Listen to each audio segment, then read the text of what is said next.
Hola, ¿cómo estás? Bueno, yo soy la Colo, pero para mí también sos la Negra. Sí, es verdad. Nos cruza una amistad de años y años y años. Así que acá estamos, Negra. Bueno, Colo, me imagino, en principio antes de saber cómo fue que viviste el comienzo del juicio allí en Rosario, cómo se vivió, nos gustaría compartir información respecto de Graciela Busaniche y de Susana Busaniche. Contanos quiénes son, dónde militaron, cómo desaparecieron. Sí, es así.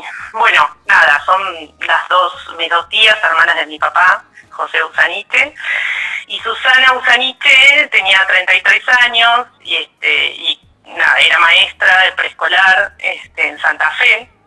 Dicen que era una mujer de gran sensibilidad, con un sentido social importantísimo, que bueno, nada, como docente de vocación, cuentan sus amigas que cruzaba mensualmente en canoa en el Alto Verde, por ahí por Santa Fe, buscando y visitando a las familias de los alumnos que habían faltado las clases. También todos los meses, apenas cobraba, les compraba zapatillas, guardapolvos, útiles escolares, etcétera.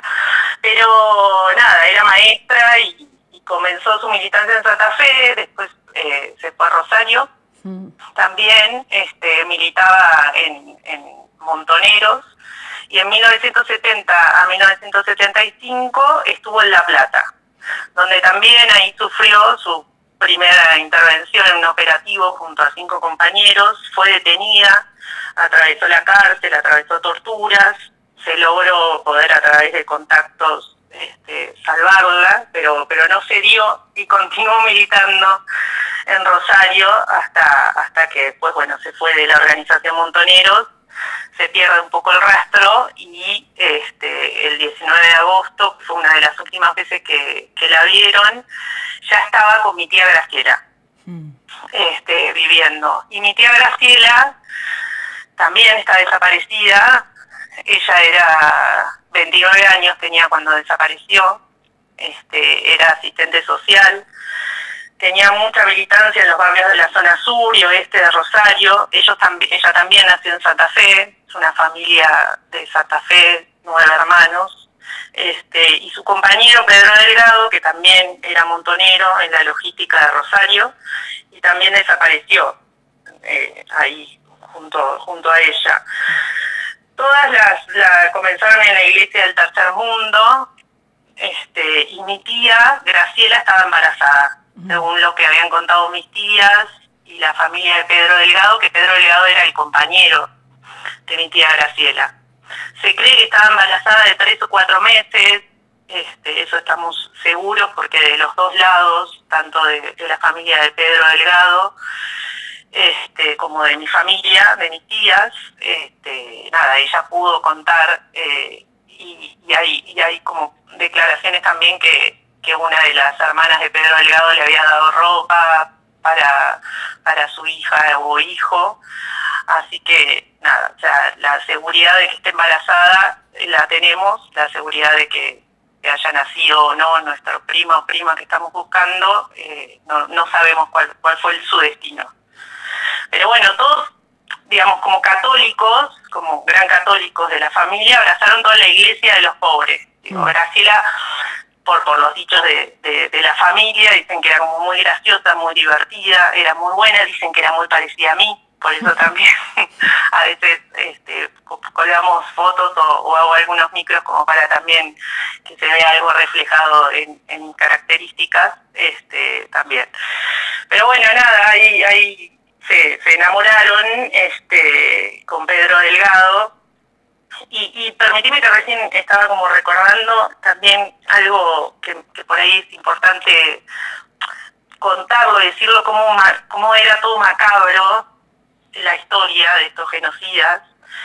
Que Pedro, el compañero de mi tía Graciela, trabajaba en una gestoría con los papeles para poder trabajar además de la militancia.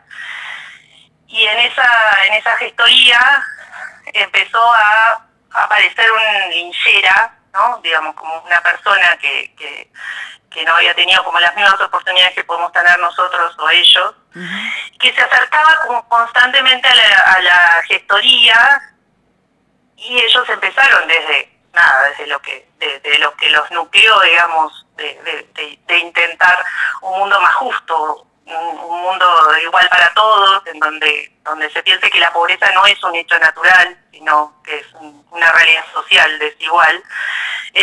Comenzaron como a darle comida, a darle abrigo, a estar con esta persona, y dicen que una noche como de mucho frío, ya en el invierno, fueron varios meses que estaba la presencia de esta persona, lo dejaron pasar a la gestoría para que pueda dormir ahí, y bueno, nada, al otro día la gestoría estaba dada vuelta, el niño había desaparecido, como también habían desaparecido todos los papeles que tenían Pedro de la organización, y a partir de ahí comenzó como a caer muchos compañeros de esa columna, en la cual Pedro Peter, Oveja se le decía también, pertenecía. Digo, es como paralelamente como una historia como muy parecida a lo de Asís, ¿no? Claro, o sea, le sí. hizo un seguimiento, entró por el lado donde más quería, más sostenían ellos, ¿no? Que era el ayudar al otro. Y eso como que nada, me parece como muy macabro y importante de señalar de cómo era el modus operandi de ellos, ¿no? Colo, bueno, contanos cómo, en principio, cómo es que se llega al juicio. Recordemos, yo recuerdo una charla con vos hace algunos años, cuando me contabas que había un archivo en Santa Fe, decime si me equivoco, Sí. y si me, No. que estuvo como prenderse fuego, que estaba como, lo estaban por prender fuego, Sí, y exacto. bueno, y gracias a una voluntad a la voluntad política que hubo de, bueno, continuar con los juicios por la verdad, es que en parte, me imagino, se llegó a este juicio, ¿no? Sí, nosotros en parte cuando empezaron a desclasificar todo, que eran documentos que se iban a prender fuego, es donde nosotros podemos de alguna manera saber la fecha certera de la desaparición de mis 2 tías, y de Pedro Delgado también.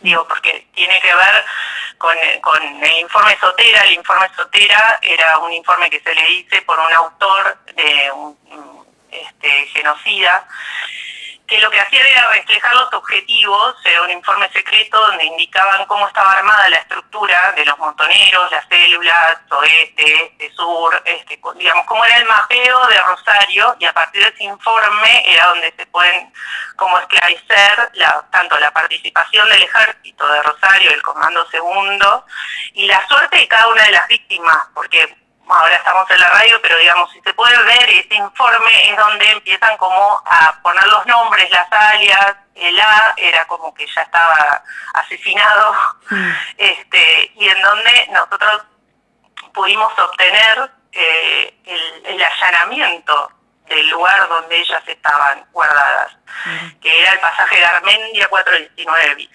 A partir de ese allanamiento, que en donde se ve claramente que describen a quienes buscaban, que no se había encontrado nadie, que esa casa estaba deshabitada, que en realidad claro que no estaba deshabitada, claramente fueron levantados en ese operativo, pero decían que estaba totalmente falsamente, como que no habían encontrado nada, que solo habían encontrado armas, materiales subversivos, libros, etcétera. En todo ese detalle, bueno, a partir de obtener esa información, que fue alrededor del 2009, nosotros pudimos como empezar a tener certeza de la fecha de desaparición, que fue el 4 de septiembre. Y bueno, mis viejos, por ejemplo, también fueron a ese lugar y empezaron como a preguntar a las casas. Tiene que ver un poco con qué tarde llegamos, ¿no? O sea, llegamos, pero qué tarde se llega. Porque algunos vecinos recordaban este operativo y han recordado también que se habían llevado a un matrimonio. Mira. Entonces, sí. Pero bueno, si esa información se podría haber llegado a tiempo, uno podría haber tenido como muchas más certezas de lo que pasó. Pero bueno, nada, una fiscal, Mabel Colalongo, ella no está con nosotros, pero se hizo un montón y se logró un montón, por lo menos de saber la fecha, el lugar bueno, que era lo que había pasado con mi tía, ya lo sabemos, pero ponerle una fecha es importante. Y a través de eso, bueno, se hacen las denuncias, mi papá hace la denuncia, se hace como toda una instrucción en donde también vale decir que todo tarda en llegar, porque hace muchos años fue esto, pasó la pandemia, la justicia de alguna manera no impulsó todo esto, pero bueno, hoy estamos. Empezó el juicio se le dice Guerrieri Pascual, porque es el jefe de inteligencia del ejército, quien digo, como para ponerle un nombre al juicio, es Guerrieri, Pascual y otros, y nada, se comenzó en el Tribunal Federal Oral número 2, en Rosario, y son por 116 crímenes de lesa humanidad. Son 16 víctimas y hay 17 imputados represores de la dictadura. Así que bueno, ahí estuvimos en una sala en donde, como decía, el aire escaseaba de una manera tremenda, había 8 represores presentes. Y tremendo, me imagino.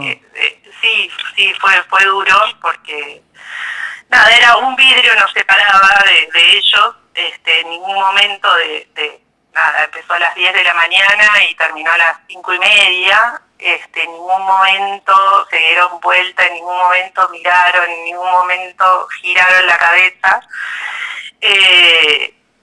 quietos estaban, pero bueno, es un juicio que va a ser largo, son 347 testigos, bueno, lo que recién te decía, son 116 víctimas. 17 imputados.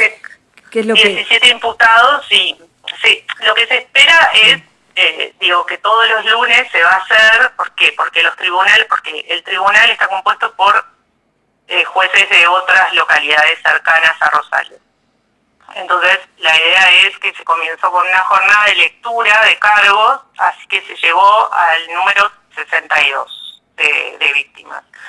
Primero se hicieron los alegatos de cómo eran los centros clandestinos, que son 6 centros clandestinos, cómo era el modus del ejército en cada uno de los centros, para luego también empezar a hacer como una breve reseña de la desaparición de cada una de las 116 víctimas.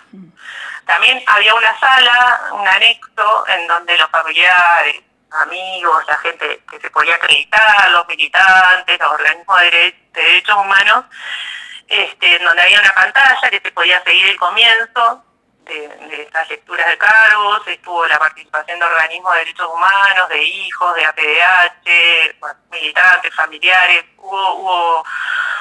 estuvimos como contenidos, y había mucha gente querida también. Sí. Me imagino, Colo, ese momento. No puedo llegar a imaginarme, bueno, esas escenas, ¿no? que contás, además con los represores, genocidas ahí. Te me adelantaste, yo decía, bueno, quería cerrar con qué es lo que se espera, pero me imagino estas personas ya están tal vez detenidas por otros, en otros juicios. ¿Qué es lo que esperan puntualmente de los acusados, de los represores?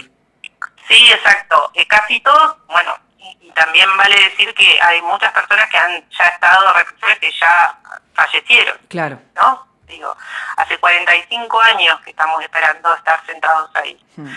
Y, varios de los represores fueron por videoconferencias, por estar en condiciones que no pueden estar, por enfermedades y demás, o por estar en cárceles que no sacarlos y hacer el viaje era más costoso que pasar por la videoconferencia. Sí. Pero bueno, nada, fue duro.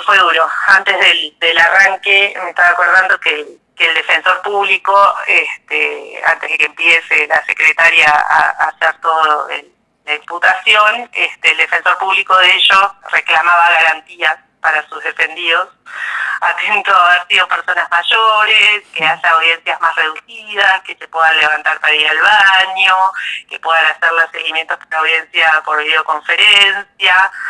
Bueno, nada, eso fue como una parte en donde no pudimos entender que hayan manifestado garantías esto. Es una obviedad, voy a Garantías. decir, ¿no? Pero garantías que Exacto. ninguna se las dio a las víctimas del terrorismo de Exacto. Estado. Sí, sí, sí, sí, sí, sí. Así que nada, la audiencia va a ser, el juicio va a ser largo, pero bueno, estamos como bastante ilusionados en que se haga justicia. Sí. Colo, estamos cerrando, te mando un abrazo gigante, te amo con todo mi corazón y bueno, siempre Yo también, negra. acompañando. Yo también, yo también. Bueno, gracias por poder estar ahí y dar este espacio para que pueda contar todo esto. Un abrazo muy grande. Dale, gracias, besitos. Bye.